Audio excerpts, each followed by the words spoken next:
Alors, La parole, énergie est le titre de votre dernier ouvrage. Combien de temps ça vous a pris d'écrire? Ça a été un long travail, 12 années d'écriture, pendant lesquelles il y a eu un développement. Je suis parti de l'art oratoire, parce que j'avais beaucoup guidé des personnes sur le plan de l'art oratoire, des gens qui devaient parler en public, qui devaient parler devant des micros, devant des caméras.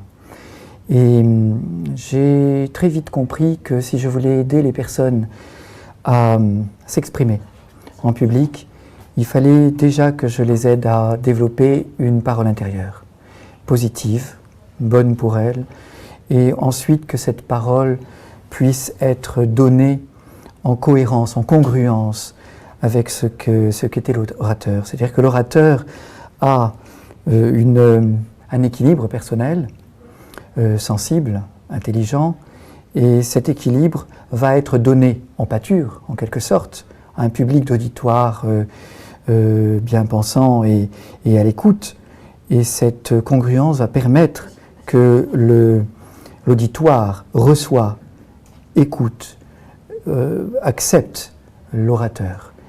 Donc je me suis penché sur ce qui pouvait aider l'orateur à être plus juste et mieux écouté par lui-même déjà, pour pouvoir l'être par les autres.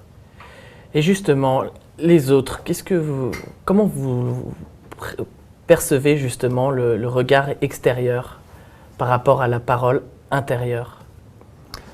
Eh bien, c'est-à-dire que toutes les paroles sont différentes.